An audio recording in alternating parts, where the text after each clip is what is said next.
ये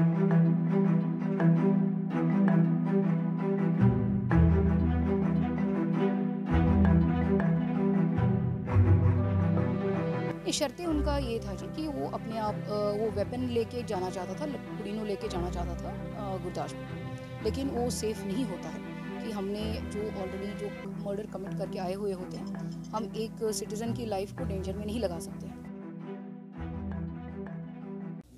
हाँ जी, हमें एक इंटीमेशन मिला था गुरदासपुर से, एक वहाँ पे डबल मर्डर हुआ है। एक एएसआई है भूपिंदर सिंह, उन्होंने वहाँ पे मर्डर करके अगे एक होस्टेज ਨੂੰ लेके बटाला की तरफ मूव कर रहे हैं।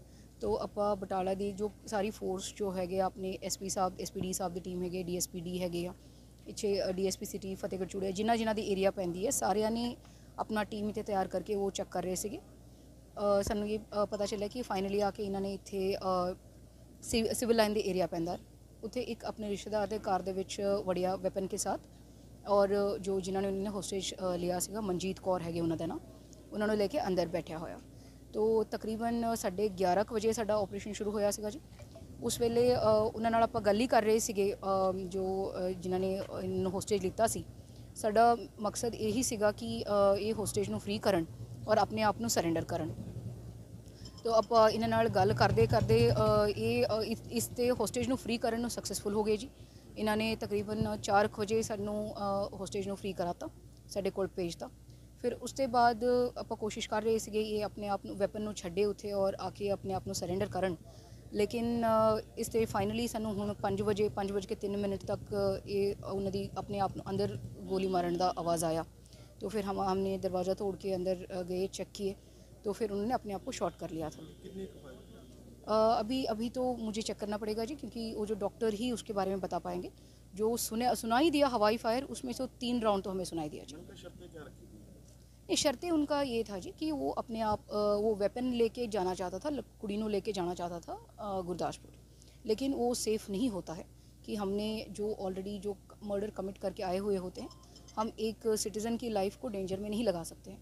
तो हम उनको यही कन्विंस कर रहे थे कि आप वेपन छोड़ दीजिए, जैसे आप बोलेंगे हम वैसे सरेंडर करवा देंगे, कोई दिक्कत नहीं है। मामला कोई सामने आया, ये लड़की का मामला तो नहीं जिसमें लेके आया था? अभी तक तो कोई सामने नहीं आया जी। अब हमने उनसे बात कर लेंगे तो फिर तब जो मनजीत कौर है जो होस्टेज है, उनसे बात करेंगे तो पता चलेगा। लेकिन उनको भी ज़्यादा आइडिया नहीं है इसके बारे में। इनका वो मुझे चेक करना पड़ेगा जी, क्योंकि ये यहाँ पे बिलोंग नहीं करता है। वो एक मिनट जी, वो यहाँ पे बिलोंग नहीं करते हैं, ना ही वो यहाँ से यहाँ पे काम करते हैं। जो एसएसपी गुरदासपुर जो है वो आपको पूरा इसके बारे में आइडिया दे सकते हैं।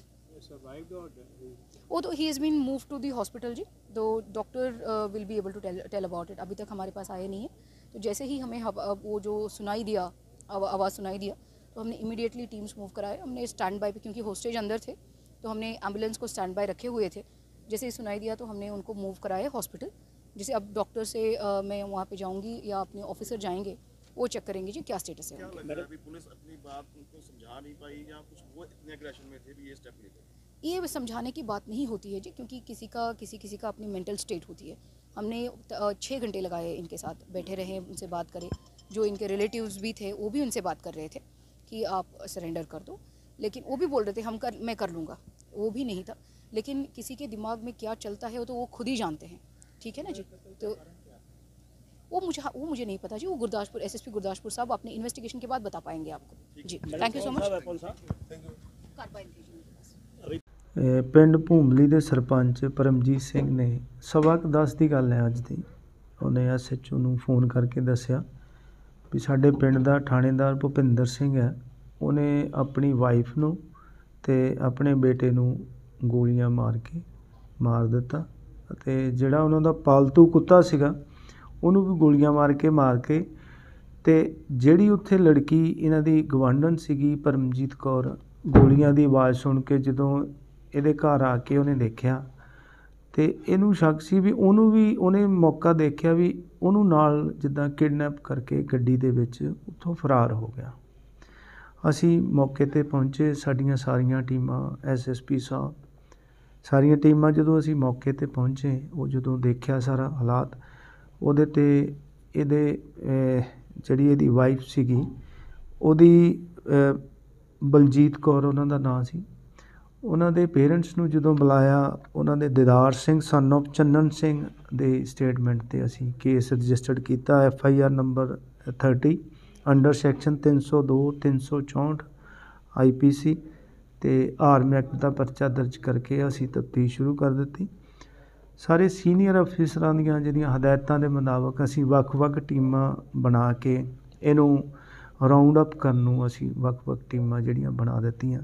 ਸਾਡੇ ਸਾਰੇ ਸੈੱਲ, ਟੈਕਨੀਕਲ ਸੈੱਲ ਜਿਹੜੇ ਨਾਲ ਇਹਦੇ ਤੇ ਵਰਕ ਕਰਨ ਲੱਗ ਪਏ ਤੇ ਅਖੀਰ ਇਹਨੂੰ ਅਸੀਂ ਬਟਾਲੇ ਦੇ ਕੋਲ ਜਿਹੜਾ ਨਵਾਂ ਪਿੰਡ ਆ, ਇਹਦੇ ਵਿਚੋਲਿਆਂ ਦਾ ਪਿੰਡ ਹੈ, ਇਹਦਾ ਰਿਸ਼ਤਾ ਕਰਾਇਆ ਸੀ ਉਹਨਾਂ ਨੇ, ਉਹਨਾਂ ਦੇ ਘਰ ਅਸੀਂ ਇਹਨੂੰ ਘੇਰਾਬੰਦੀ ਪਾ ਲਈ ਸਾਰੀ।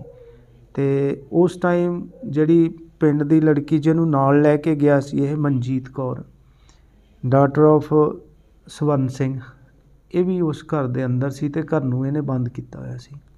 ਜਦੋਂ ਅਸੀਂ ਮੌਕੇ ਤੇ ਪਹੁੰਚੇ ਤੇ ਕਿਚਨ ਸੀਗੀ ਉੱਥੇ, ਕਿਚਨ ਦੀ ਇੱਕ ਖਿੜਕੀ ਜਿੱਦਾਂ ਸਰਵਿਸ ਵਿੰਡੋ ਵਗੈਰਾ ਉਹ ਬਾਹਰ ਨੂੰ ਖੁੱਲ੍ਹਦੀ ਸੀ, ਉੱਥੋਂ ਅਸੀਂ ਇਹਦੇ ਨਾਲ ਜਿਹੜੀ ਗੱਲਬਾਤ ਕਰਨ ਲੱਗੇ। ਇਹ ਐਕਚੁਅਲੀ ਡਿਪਰੈਸ਼ਨ ਦੇ ਵਿੱਚ ਸੀਗਾ, BP ਦਾ ਮਰੀਜ਼ ਹੈ ਇਹ ਤੇ ਬੜੀ ਸਟ੍ਰੈਸ ਵਿੱਚ ਸੀਗਾ ਇਹਨੂੰ ਅਸੀਂ ਬੜੀ ਕਾਉਂਸਲਿੰਗ ਇਹਦੀ ਕੀਤੀ ਕਾਫੀ, ਇਹਨੂੰ ਦਿਲਾਸਾ ਵੀ ਦਵਾਇਆ ਤੇ ਕਦੀ ਰੋਣ ਲੱਗ ਪੈਂਦਾ ਸੀ, ਕਦੀ ਕੁਛ ਕਰਦਾ ਸੀ। ਫਿਰ ਹੌਲੀ ਹੌਲੀ ਅਸੀਂ ਇਹਨੂੰ ਕਰਕੇ, ਇਹਨੇ ਜਿਹੜੀ ਆਪਣੀ ਗਨ ਸੀਗੀ ਇਹਦੇ ਹੱਥ 'ਚ ਹੀ ਸੀਗੀ ਉਹ, ਤੇ ਇਹਨੂੰ ਅਸੀਂ ਕਾਉਂਸਲਿੰਗ ਕਰਕੇ ਜਿਹੜੀ ਲੜਕੀ ਆ ਬੜੀ ਮੁਸਤੈਦੀ ਦੇ ਨਾਲ ਜਿਹੜੀ ਇਹਦੇ ਮਨਜੀਤ ਕੌਰ ਇਹ ਆਪਣੇ ਅੰਦਰ ਸੀ ਇਹਦੇ ਨਾਲ ਰੱਖੀ, ਉਹਨੂੰ ਅਸੀਂ ਬੜੀ ਮੁਸ਼ਕਲ ਦੇ ਨਾਲ ਜਿਹੜਾ ਉਹਦੇ ਚੁੰਗਲ 'ਚੋਂ ਛੁਡਾ ਕੇ ਅਸੀਂ ਬਾਹਰ ਲੈ ਕੇ ਗਏ।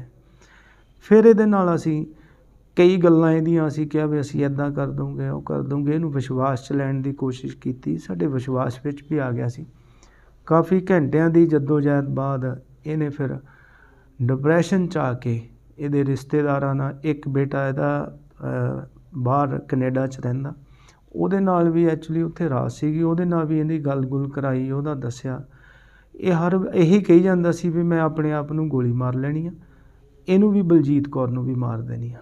ਤੇ ਅਸੀਂ ਬਲਜੀਤ ਕੌਰ ਨੂੰ ਤਾਂ ਕੱਢ ਲਿਆ ਬਾਹਰ ਬੜੀ ਮੁਸ਼ਕਲ ਦੇ ਨਾਲ, ਪਰ ਇਹਨੇ ਅਖੀਰ ਮੈਡੀਸਨ ਵੀ ਖਾਧੀ, ਇਹਨੂੰ ਮੈਡੀਸਨ ਵੀ ਖਿਲਵਾਈ, ਅਸੀਂ ਖਾਣਾ ਵੀ ਇਹਨੂੰ ਅੰਦਰੋਂ ਦਿੱਤਾ, ਪਰ ਸਾਡੇ ਤੇ ਵਿਸ਼ਵਾਸ ਨਹੀਂ ਸੀ ਕਰਦਾ। ਅਖੀਰ ਇਹਨੇ ਆਪਣੇ ਆਪ ਨੂੰ ਜਿਹੜੀ ਗੋਲੀਆਂ ਮਾਰ ਕੇ ਤੇ ਆਪਣੇ ਆਪ ਨੂੰ ਖ਼ਤਮ ਕਰ ਲਿਆ ਸੀ। ਬਾਕੀ ਇਨਵੈਸਟੀਗੇਸ਼ਨ ਚੱਲ ਰਹੀ ਆ। ਬਾਕੀ ਇਹਨਾਂ ਦੇ ਪੇਰੈਂਟਸ ਨੂੰ ਬੁਲਾ ਲਿਆ, ਇਹਨਾਂ ਦੇ ਇਨਲਾਜ਼ ਜਿਹੜੇ ਸੀਗੇ ਉਹਨਾਂ ਨਾਲ ਵੀ ਸਾਡੀ ਗੱਲ ਹੋ ਰਹੀ ਆ ਤੇ ਇਹਦੇ ਤੇ ਅਸੀਂ ਕਰ ਰਹੇ ਹਾਂ। ਕਿਸੇ ਤਰ੍ਹਾਂ ਦਾ ਕੋਈ ਮਾਮਲਾ ਸਰ ਦਰਜ ਕੀਤਾ ਗਿਆ ਕੋਈ? ਹਾਂਜੀ, FIR ਨੰਬਰ 30 ਤੁਹਾਨੂੰ ਦੱਸਿਆ, 302 364 IPC ਪਰਚਾ ਦਰਜ ਕੀਤਾ ਹੈ। ਸਰ ਇਸ ਬੰਦੇ ਕਿੱਥੇ ਤੈਨਾਤ ਸੀਗਾ? ਇਹ ਅੰਮ੍ਰਿਤਸਰ ਗਾਰਡ ਤੇ ਆ, ਸਿਕਿਉਰਿਟੀ ਤੇ ਲੱਗਾ ਹੋਇਆ ਹੈ, ਗਾਰਡ ਤੇ ਡਿਊਟੀ ਕਰਦਾ ਸੀ। ਸਰ ਇਹਨੇ ਆਪਣੇ ਬੇਟੇ ਨੂੰ ਕਿੰਨੀਆਂ ਗੋਲੀਆਂ ਮਾਰੀਆਂ ਸਨ ਜਾਂ ਆਪਣੀ ਨਾਲੇ ਵਾਈਫ ਨੂੰ? ਜਿਹੜੀਆਂ ਮੌਕੇ ਤੇ ਅਸੀਂ ਇਮੀਡੀਏਟਲੀ ਪਹੁੰਚ ਕੇ ਦੇਖਿਆ, ਹੁਣ ਪੋਸਟਮਾਰਟਮ ਤੋਂ ਵੀ ਸਾਰੀਆਂ ਗੱਲਾਂ ਆਉਗੀਆਂ ਸਾਹਮਣੇ, ਦੇਖਣ ਨੂੰ 3 ਗੋਲੀਆਂ ਉਹਦੇ ਵੱਜੀਆਂ ਲੱਗਦੀਆਂ ਸੀ, 3 ਗੋਲੀਆਂ ਉਹਦੀ ਵਾਈਫ ਤੇ ਵੱਜੀਆਂ ਲੱਗਦੀਆਂ ਸੀ। ਜਿਹੜੀ ਡੂੰਘਾਈ ਦੀ ਅੱਗੇ ਇਨਵੈਸਟੀਗੇਸ਼ਨ ਦੇ ਵਿੱਚ ਆ ਜਾਣੀ, ਪੋਸਟਮਾਰਟਮ ਦੀਆਂ ਰਿਪੋਰਟ 'ਚ ਆ ਜਾਣੀਆਂ ਸਾਰੀਆਂ ਇਹ ਚੀਜ਼ਾਂ। ਸਰ ਰੀਜਨ ਕੀ ਨਿਕਲ ਕੇ ਸਾਹਮਣੇ ਆਇਆ ਜੀ ਹੁਣ ਤੱਕ? ਇਹ ਸਾਰੀ ਜਿਹੜੀ ਐਕਚੁਅਲੀ ਬੇਟੇ ਨੂੰ ਕਿਉਂ ਮਾਰਿਆ ਜਾਂ ਕਿ ਵਾਈਫ ਦੇ ਨਾਲ? ਇਹਨਾਂ ਸਾਡੀ ਜਦੋਂ ਅੰਦਰ ਸੀਗਾ, ਇਹਨਾਂ ਸਾਡੀ ਗੱਲ ਚੱਲਦੀ ਰਹੀ, ਇਹਨੇ ਜੋ ਸਾਨੂੰ ਦੱਸਿਆ, ਇਹ ਪਰਿਵਾਰ ਪਿੰਡ ਦੇ ਵਿੱਚ ਕੋਈ ਬਹੁਤਾ ਉੱਥੇ ਰਹਿ ਕੇ ਖੁਸ਼ ਨਹੀਂ ਸੀਗਾ। ਇਹ ਆਪਣੀ ਵਾਈਫ ਨੂੰ ਕਹਿੰਦਾ ਸੀ ਇੱਥੋਂ ਸ਼ਿਫਟ ਹੋ ਕੇ ਆਪਾਂ ਬਟਾਲੇ ਰਹਿਣਾ, ਬਟਾਲੇ ਆਪਾਂ ਰਹਿਣਾ। ਤੇ ਅੱਜ ਵੀ ਇਹਨੇ ਆਪਣੇ ਬੇਟੇ ਨੂੰ ਵੀ, ਬੇਟਾ ਯੰਗ ਸੀਗਾ, 18 ਸਾਲਾਂ ਦਾ ਬੱਚਾ, +2 ਦੇ ਵਿੱਚ ਪੜ੍ਹਦਾ ਸੀ ਇਹ, ਤੇ ਬੇਟੇ ਨੂੰ ਵੀ ਅੱਜ ਇਹ ਕਹਿੰਦਾ ਵੀ ਚਲੋ ਮੇਰੇ ਨਾਲ। ਬਸ ਇਸੇ ਬਹਿਸ ਵਸਾਈ ਦੇ ਵਿੱਚ ਉਹਨੂੰ ਪਹਿਲਾਂ ਬੇਟੇ ਨੂੰ ਮਾਰੀ ਗੋਲੀ, ਫਿਰ ਉਹ ਵਾਈਫ ਨੇ ਵੀ ਉਹਨੂੰ ਬਚਾਉਣ ਦੀ ਖਾਤਰ ਫਿਰ ਉਹਨੂੰ ਵੀ ਮਾਰ ਦਿੱਤੀਆਂ। ਬਸ ਇਸ ਗੱਲ ਤੋਂ ਹੀ ਹੋਇਆ ਜੋ ਸਾਡੀ ਹੁਣ ਤੱਕ ਦੀ ਤਫਤੀਸ਼ ਦੇ ਵਿੱਚ। ਪਾਲਤੂ ਕੁੱਤੇ ਨੂੰ ਵੀ ਆਪਣੇ ਪਾਲਤੂ ਕੁੱਤੇ ਨੂੰ ਵੀ ਮਾਰਤੀਆਂ ਨੇ ਗੋਲੀਆਂ, ਜਰਮਨ ਸ਼ੈਫਰਡ ਕੁੱਤਾ ਸੀਗਾ ਇਹਨਾਂ ਦਾ ਪਾਲਤੂ, ਉਹਨੂੰ ਵੀ ਮਾਰੀਆਂ ਨੇ, ਉਹਨੂੰ ਵੀ ਮਾਰ ਦਿੱਤਾ। ਕਾਰਬਾਈਨ ਸੀਗੀ ਇਹ ਗਨ। ਤਾਂ ਇਹ ਸਰਕਾਰੀ ਹਾਂ, ਡਿਊਟੀ ਤੇ ਸੀਗਾ ਇਹ ਗਾਰਡ ਤੇ ਉਦੋਂ।